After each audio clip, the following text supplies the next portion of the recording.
Hello, my name is Clinton Wesley Morgan. I am running in the June 23rd, 2020 Republican primary for the United States Senate. You will see my name on the ballot as C. Wesley Morgan. There are 8 candidates running for the Republican nomination, including myself and current Senator Mitch McConnell. You know, I was 34 years old when McConnell was first elected senator in 1984. I am now 69 years old. This video is about me, the person. In subsequent videos, I will cover more specific topics that will only be touched upon in this presentation. I was born in 1950 and was raised in Hyden, Wesley County, Kentucky, located in eastern Kentucky. I grew up with a house full of sisters. My parents owned their own small business. I come from a family that made their living from the coal industry. We were poor. And for the first 2 years of my life, I lived in a home with no running water and no inside bathroom. In fact, we had no inside bathroom until I was 10 years old. I'll show you some pictures. This is me when I was just a baby. And you can see the rough ground and stuff. And this is my sister Beverly out there, and there's me. And then here I am. You could see me sitting there on the walk, and with the outside toilet there on the hill. We were raised poor. We were raised. We didn't have a lot of good things. Also here I am with myself and my sister Beverly and my sister Linda and my sister Bobby. I had another sister Tammy who was born in 1966, but she died of cancer in 2019. She was only 52 years old. Miss her greatly. So that was the kind of family environment that I was brought up in. So I'll continue that. Upon graduating from Wesley County High School in 1968, I attended Cumberland College in Williamsburg, Kentucky, where in 1972 I earned a Bachelor of Science degree, majoring in history and political science. In 1974, I attended Eastern Kentucky University and earned a Bachelor of Business Administration degree, majoring in accounting. From 1974 to 1975, I worked as a staff accountant for a CPA firm. From 1975 to 1982, I worked for the United States Department of the Treasury as a criminal investigator. During that time, I served as a wagering enforcement coordinator for Southern Ohio, which led to the prosecution of several individuals for operating illegal gambling operations. Also, during my time as a criminal investigator, I coordinated several prosecutions involving the illegal sale and manufacture of fully automatic weapons, homemade rocket launchers, homemade hand grenades, and a major arson and explosives investigation. While I was a U.S. Treasury agent, I received a top secret clearance. During the 1980 presidential election, I served on the Secret Service protection details for U.S. Senator Ted Kennedy, Vice President Walter Mondale, and other public figures.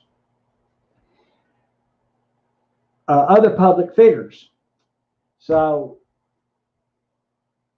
in 1982, due to the illness of my father, I decided to leave the U.S. Treasury Department and move back home to Kentucky.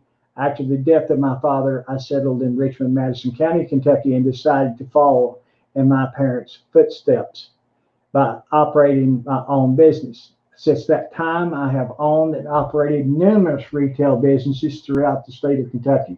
During this time, I designed a custom inventory control software, which is used in approximately 500 retail outlets throughout the country.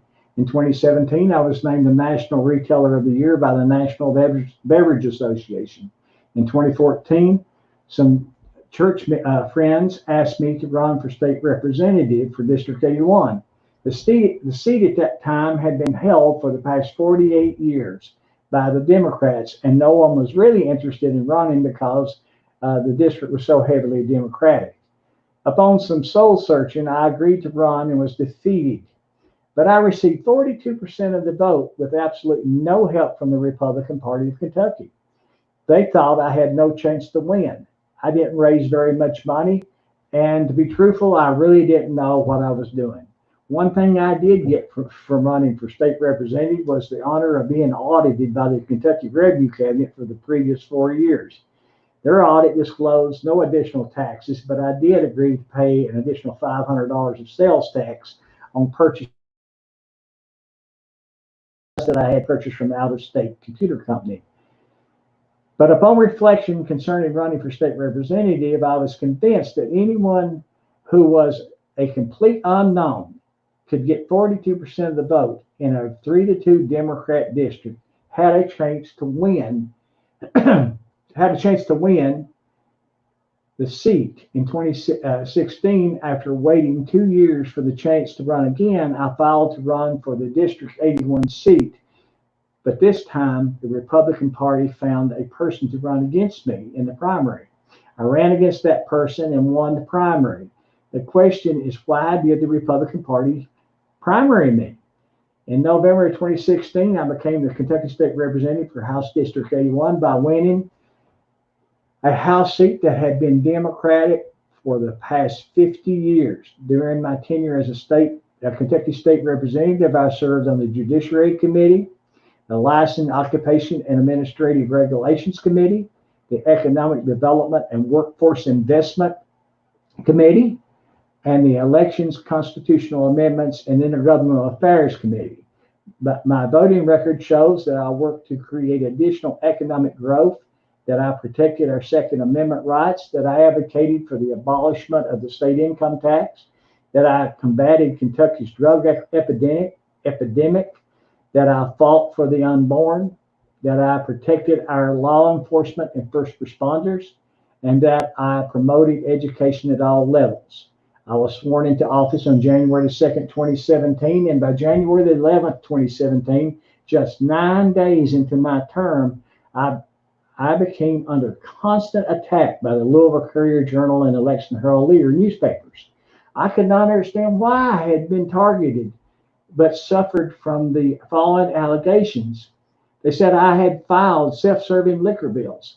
I had filed a bill to repeal a law that had been passed in the previous session that allowed marina owners to impound and take possession of houseboats for alleged failure to pay marina fees and repair bills.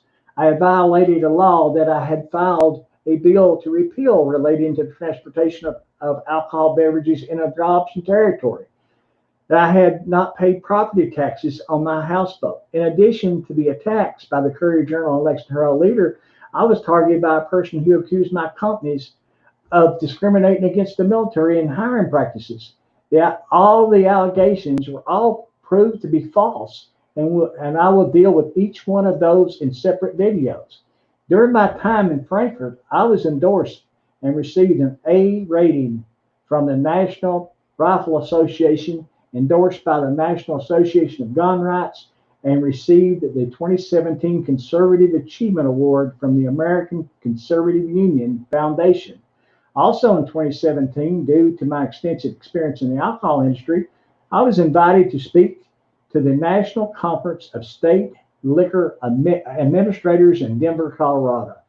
The NCSLA is the official association of state alcohol beverage control agencies across the country. This invitation was after the newspapers had tried to attack me concerning alcohol bills I had filed.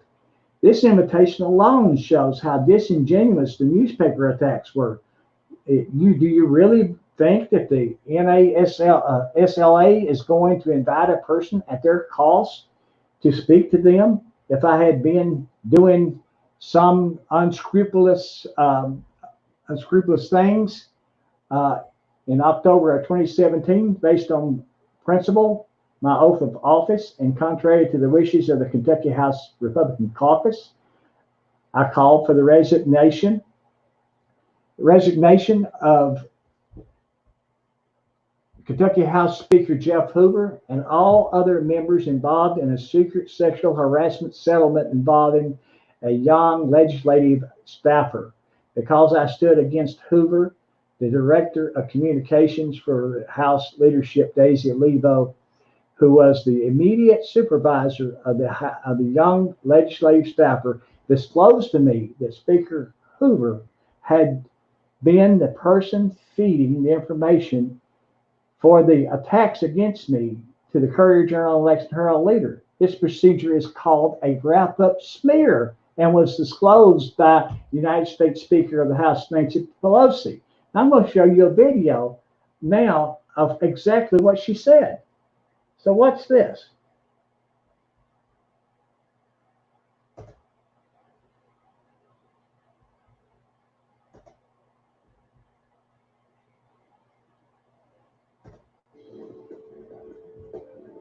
In tonight's Fact or Fiction, we're answering another viewer question. Chris Brown from Oceanside wants to know if a video of Nancy Pelosi discussing a tactic called wrap-up smear is real. Here's the clip. You smear somebody with falsehoods and all the rest, and then you merchandise it. And then you write it, unless they see it's reported in the press that this, and this, so they have that validation. Some websites are sending around this video as proof the Democrats made up the assault allegations against Brett Kavanaugh. That is fiction.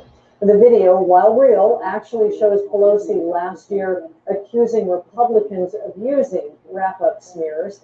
She was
Sorry about that. I accidentally turned the video off. But anyway, I'll continue. Mrs. Levo said that Hoover didn't like me because I had was too close to had a too close relationship with Governor Bevin and would not go along with the bills that Speaker Hoover wanted passed. Due to my adherence to my values and refusal to participate in the good old boys system fueled by establishment Republicans within the state, Jeff Hoover, House Majority Leader Jonathan Shell, and Republican Party of Kentucky recruited a primary challenger to defeat me by fully funding her campaign. This could happen without the full blessing of Mitch McConnell. Now I seek to take on the establishment and their leader, Mitch McConnell, in 2020. I will be publishing videos concerning my re-election bid for state representative against the Republican Party and establishment's handpicked opponent in the May 2018 primary. I am married to Lindsay Webster Morgan and a father of two daughters, Jordan 30 and Sydney 12, and we're all members of Trinity Missionary Church in Richmond. Lindsay, Jordan, and I are all EKU alumni, and Sydney is homeschooled. I believe that a solid family unit, Christian values, strong work ethic, focused education, adherence to constitutional principles are all essential to prosperity. Now I want to show you my pictures of my family that I'm going to bring up now. That's me with my wife there on my left and my daughter Jordan on the far right of me, and my little redhead there being Sydney. And I'll show you one. We took this one, I think, last year on an Alaskan cruise. And there's Sydney and Jordan and my wife Lindsay. So that's my family. That's me. This is my biography. This is all about me. I do apologize for the mess up there on trying to terminate Miss the Speaker of the House video. And I agree with what she said, but I had no idea that there was such a thing as a political weapon called wrap-up smear. I had no idea that Speaker Hoover was feeding that information to the newspapers, and then they would write the articles, and then they would use the articles to try to impeach me. I had no idea all this stuff went on, and I'm sure most of you out there don't know that this goes on. This is how bad this is. So if you don't go to Frankfurt or Washington, D.C., if you don't go along with the establishment that is already there, then that's what they do to you. They try to keep you, if you have any semblance whatsoever that you are there to stand up for the people, or to stand up to do the right thing for the citizens of this state or this country, you will be railroaded out. And what makes it so bad is so many of the people believe it. And they turn around and vote for those tyrants that are really doing them in. And they're not voting for the people who are going there to try to change things and make your life better. Ladies and gentlemen, it is up to you. You can go on with the way it's been, with the way that they did me at the State House in Frankfurt, the way they've done so many other people, the way they do the same thing, but they're right now trying to railroad Thomas Massey out because he stood up for the people. It is up to you. Your vote on June 23rd, 2020 will tell all the tale.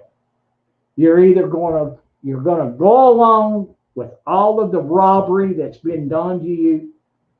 They're robbing you blind through their taxes that they keep putting on there. They're robbing you blind because if they are passing laws that makes your prescription drugs so high you can't buy them, by making your mortgage rate so high you can't have a house, you can't afford your mortgage on your home or your car payments on your car. It is ridiculous. But in all honesty, ladies and gentlemen, if you keep going along with it, then you're really voting for the thing that's doing you the worst. But it's up to you. I appreciate it very much. Thank you for the time that you've given me. I hope this video, please like and share this video as much as you possibly can. I ask for your vote on June the 23rd of 2020. I ask you to go to morganforsenate2020.com and contribute to this campaign. Mitch McConnell gets his money from all of these big insurance companies, big pharmaceutical companies, all that, and he gets money. And if you try to stand for the little guy, for the little guy in this country, you don't get nothing. I don't want their money. I don't want their money because I don't want to be beholden to them. Because when I get to Washington, D.C., it's going to be a new day, people, because if they're going to quit, and I know this is a bad word, they're going to quit raping the public. And that's what they've been doing. So thank you very much and good night. Again, I apologize for messing up on the video once. See you. Bye.